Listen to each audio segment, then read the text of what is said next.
Bismillahirrahmanirrahim. Assalamu alaikum, my dear students. I'm Dr. Aisha Rashid.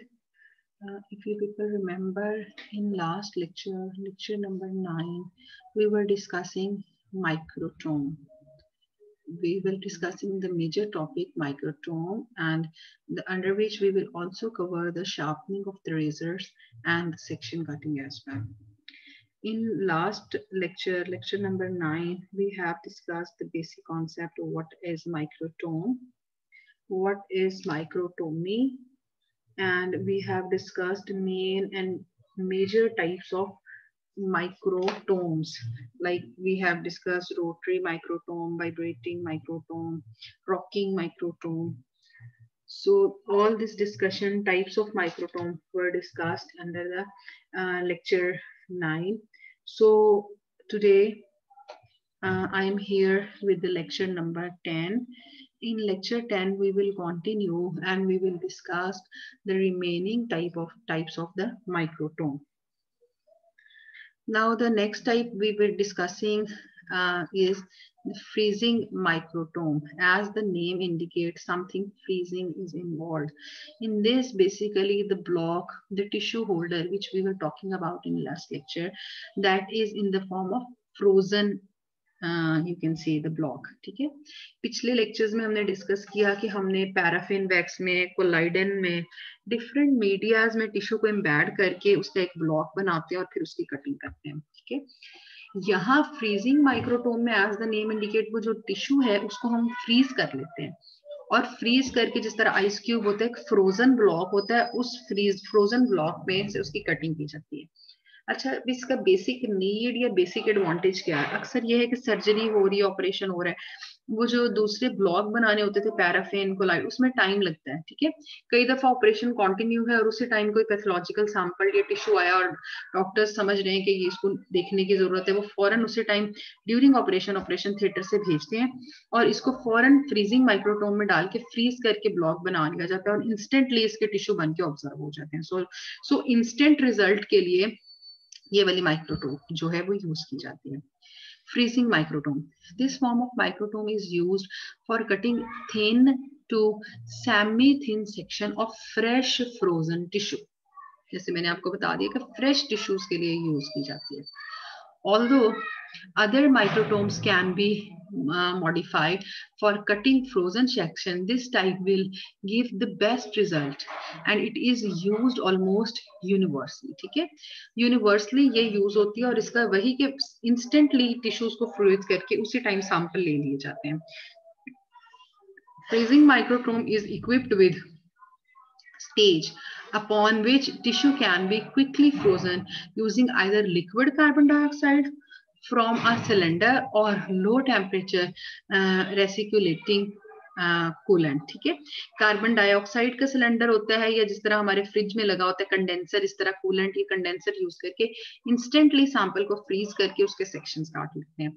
The cutting action of the freezing microtome differs from those described previously, as in this case the knife is moved, the tissue block remains static, same as sliding microtome. ठीक है, इन्होंने खुद ही clear कर दिया, जिस तरह sliding microtome में tissue या यहाँ फ्रोजन ब्लॉक स्टिफ रहेगा, स्टेशनरी रहेगा, जो नाइफ है वो आगे और पीछे मूव करके उसके स्लाइसेस को काट देगी. ठीक है, this is about the freezing microtome. ये देखिए आप यहाँ पे दिस वन साइड, ये देखें, यहाँ से कार्बन डाइऑक्साइड या वो गैस आ रही है, इधर टिश्यू प्लेस करते हैं, ये ब्लैक सा अगर आपको होल्डर नजर आ रहा है, जैसे टिश्यू प्लेस करते हैं वो फ्रीज हो जाता है. ठीक है, इस हैंडल को घुमाते हैं तो ये जो शार्प नाइफ लगी है ये आगे पीछे मूव करती है और उस फ्रोजन स्लाइस को कट कर देती है. ठीक है, now the saw microtome.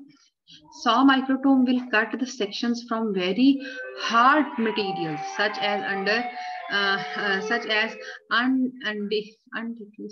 undecalcified bone, जो जिसमें decalcification हो रही होती है. ठीक है, तो ये क्या करते हैं, बहुत हार्ड टिश्यूज, सॉ माइक्रोटोम बहुत हार्ड टिश्यूज यानी बोन्स तक को जो है वो काटती है.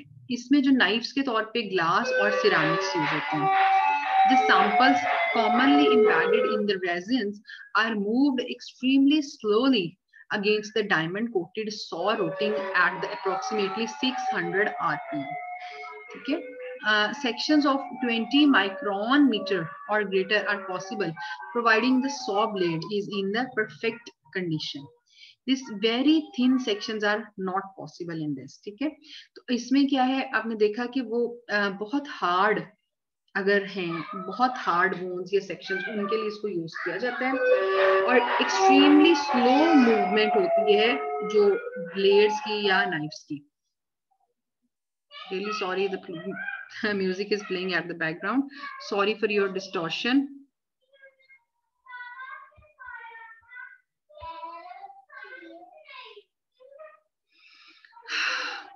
Okay. सॉ माइक्रोटोम हमने डिस्कस कर लिया.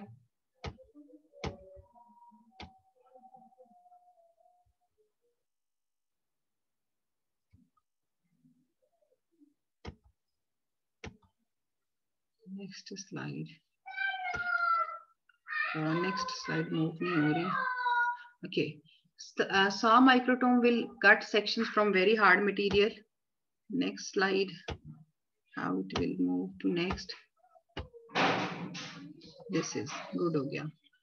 Okay. Saw microtome ने कहा hard slices को. Here you can see this is the saw microtome picture.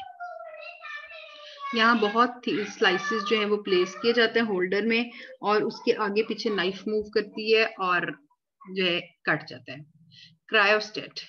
The introduction of fluorescent antibody staining technique by Cones, or this technique was proposed by a scientist Jones in 1941.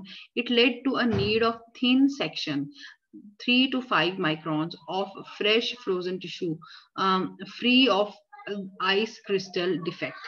So there must be quick frozen at very low temperature and section cut without allowing the tissue to thaw. Cryostat is primarily used for cutting the sections of frozen tissue. Frozen sections were originally produced from histological techniques, but were later used to demonstrate suitable techniques or suitable substances and diagnosis or urgent biopsy specimens. ठीक है, बिल्कुल जैसे हमने freezing का discuss किया, cryostat भी just like that. Specimens are frozen and cut at 4 to 8 micron meter thickness in a cryomicrotome using anti-roll plate. Microtome knives. The greatest single factor for making the good sections. Microtome knife क्या है? This is basically a tool. This is a single factor. एक single instrument है जिसे हम use करते हैं for section cutting. ठीक है? Microtome knife क्या है? This is a tool which is used for the section cutting. There are many shapes. अब अगर हम नाइफ की बात करते हैं, पीछे हमने सारी माइक्रोटोम्स डिस्कस कर ली. हर माइक्रोटोम में हमें ये पता है रॉकिंग है, स्लाइडिंग है, वेज है, व्हाटएवर, उसमें स्लाइड नाइफ्स यूज हो रही हैं. तो नाइफ क्या है? Basically tool which is used for the section cutting. अब शेप्स की अगर हम बात करें, there are various shapes of the knives, there are various sizes of the knives, and there are various materials which are used for the knives.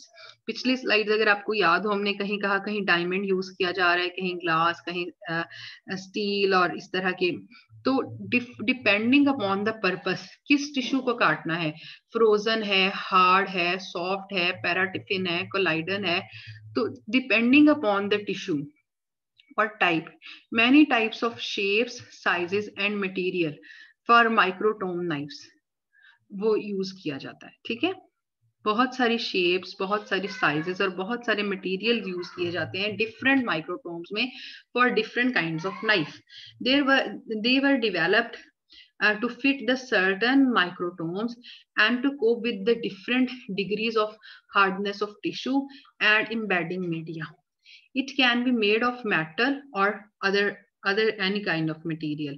Usually metal में standard steel use किया जाता है and razor blades are used. Non metal के case में आमतौर पे glass और उसमें डायमंड को प्रेफर किया जाता है. ठीक है, तो माइक्रोटोम नाइफ्स की अगर हम बात करें, फंक्शन क्या है? Section cutting. Depending upon the purpose different material use किए जाते हैं। दो मटेरियल्स है, मेटल और नॉन मेटल। मेटल में स्टैंडर्ड स्टील है, ठीक है, और नॉन मेटल में ग्लास या डायमंड है। Now disposable blades. Disposable blades produce consistently high quality sections and have replaced conventional microtome knives. Provide sharp edge from which 2 to 4 micron meter thick sections can be cut. Made up of high quality stainless steel. ये blade की बात हो रही है, disposable blades, हर दफा एक new blade use हो जाता है, हाई क्वालिटी स्टेनलेस स्टील के यूज होते हैं।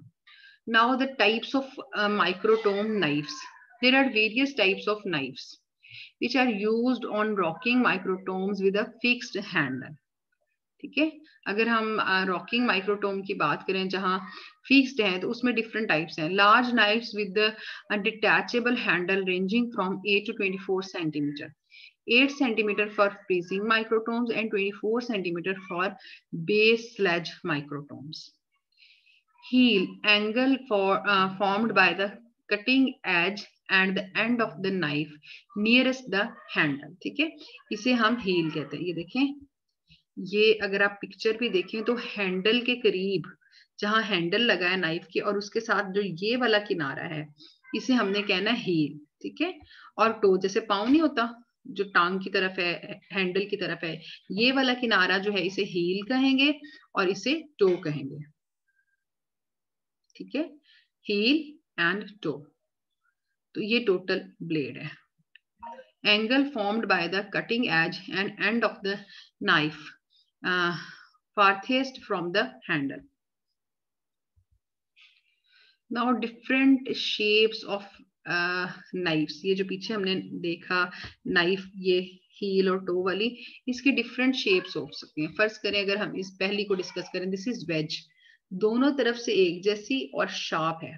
ठीक है, this is wedge, wedge shape. Biconcave, दोनों तरफ कनकेव बनी हुई। ठीक है, प्लेनो कनकेव, एक तरफ कनकेव है एक तरफ सीधी या वेज है। ठीक है, प्लेनो कनकेव। टूल वेज, इसमें दोनों तरफ आप देखेंगे वेज है, टूल वेज। सो ये डिफरेंट शेप्स हैं ब्लेड की depending upon the purpose and tissue type. ये डिफरेंट टाइप के जो है वो यूज किए जा सकते हैं। Plano concave edge for sledge type microtome and some rotary ones, plano concave edge use की जाती है। ठीक है, प्लेनो कनकेव, ये देखें ये वाली जो शेप है प्लेनो कनकेव, ये किसमें यूज हो रही है?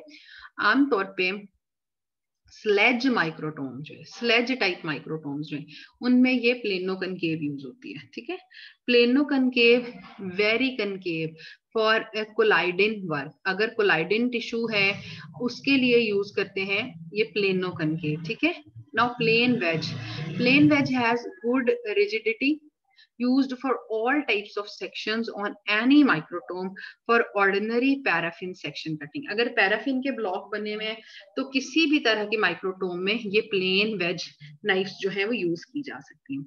Then there comes the biconcave for rocking and sledge type microtome, easy to sharpen but less rigid and prone to vibration. ठीक है, बाइकनकेव रॉकिंग में और स्लाइड में यूज की जाती है, लेकिन डिसएडवांटेज क्या है?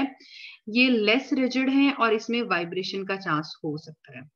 Now tool edge is used for the hard tissue. So these are the different types of knives, planoconcave, biconcave, plane और टूल वेज। और उसके अगेंस्ट बता दिया कि किस तरह की नाइफ जो है वो किस माइक्रोटोम में यूज हो सकती है। Now the angle of the knife.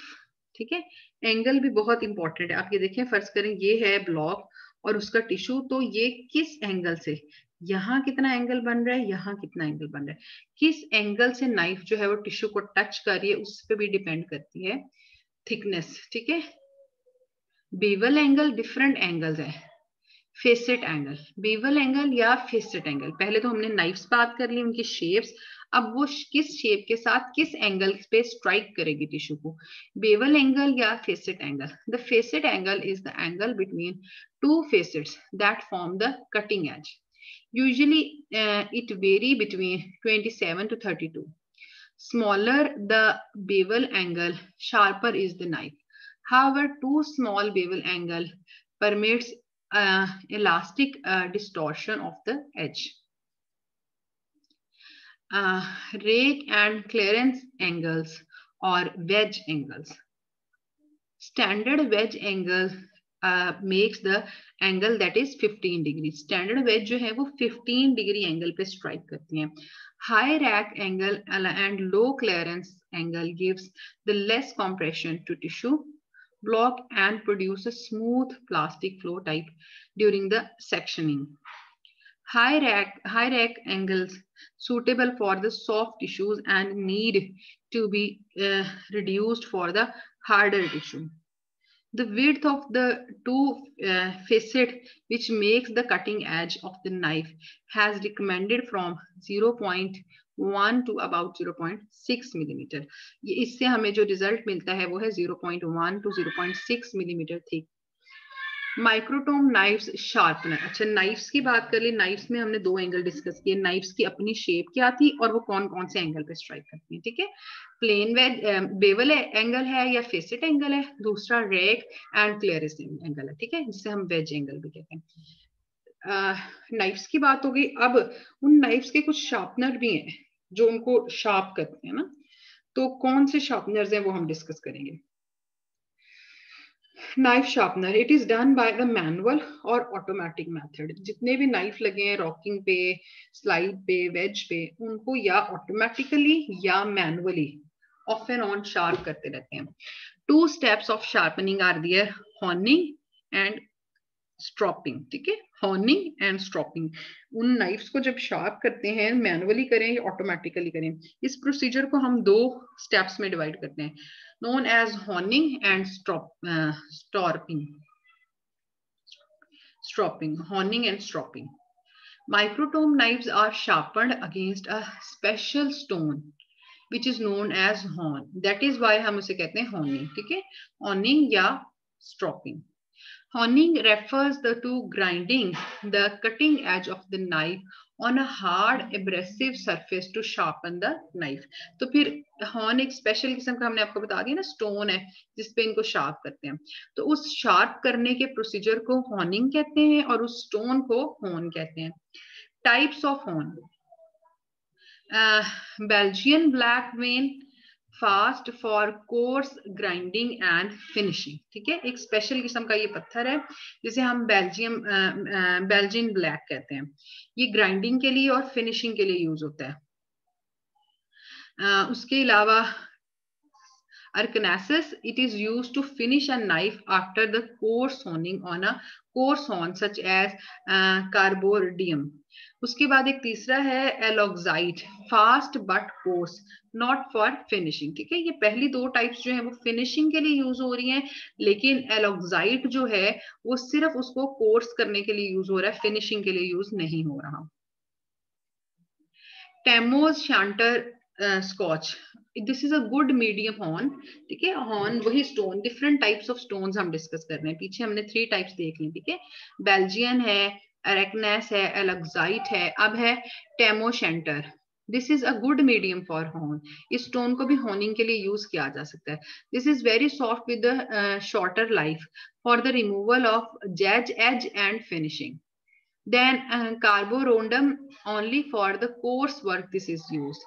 Then plate glass, it is used as a horn by applying an abrasive aluminium oxide. It is used for all types of honing by changing the abrasive powder or the paste. ये आप देखें, ये horning का procedure, ये वो stone है. ठीक है, ये स्टोन है जो प्लेस किया, जिसे हम कह रहे हैं हॉर्निंग स्टोन. अब इसके अगेंस्ट ये जो नाइफ है, इसको आगे पीछे मूव करते हैं, तो इस हॉर्निंग के साथ देखें आप कितना फाइन फिनिशिंग हो रही है इसकी. ठीक है, दूसरे एंगल से शो किया हुआ है. इसके ऊपर इसको ऐसे आगे पीछे मूव करते हैं तो एजेस जो है वो शार्प होते जाते हैं. Now the method of horning, उसको शार्प करना कैसे है. Horn is placed on a non-skid surface. ये पिछली पिक्चर अगर आप जहन में रखें, this one. ठीक है, एक फिक्स्ड सरफेस पे उसको रखा जाता है. A damp cloth made may be used to prevent the movement of the horn. Light lubricating oil, soapy water is या फिर soapy water is used for the lubrication. ठीक है.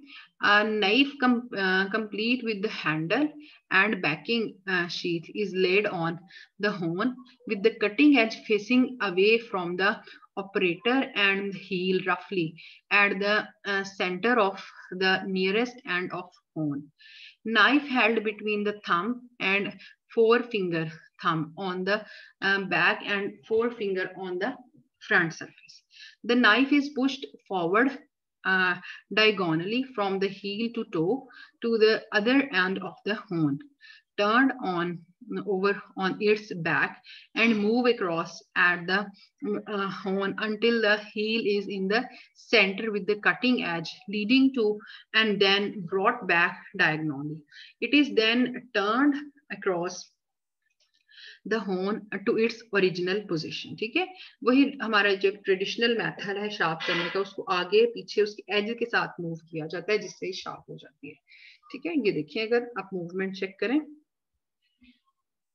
यहां से इसको इधर को मूव करते हैं, इससे को इधर आगे पीछे उसके अगेंस्ट मूव करते जाते हैं. ये दिखा रहे हैं, ऐसे टेढ़ा करके उसको पकड़ेंगे. ठीक है, टेढ़ा करके पकड़ेंगे, इधर इधर को लेके आएंगे, यहाँ से वापस ले जाते हुए, यानी ये क्रॉस डायरेक्शन में. पहले जो नाइफ है उसको टेढ़ा करके इधर को लाना है, फिर वापस जाते हुए ऑपोजिट डायरेक्शन में टेढ़ा करके लेके जाना है. ये देखें वो पर्सन उसको जैसे ऑपरेट कर रहा है. देखिए जाते हुए आप गौर करें कि इस तरह से टेढ़ा इधर को आ रहा है और वापस जाते हुए टेढ़ा उधर को जा रहा है. ठीक है जी. Now stropping, a process of polishing and already fairly sharp edge.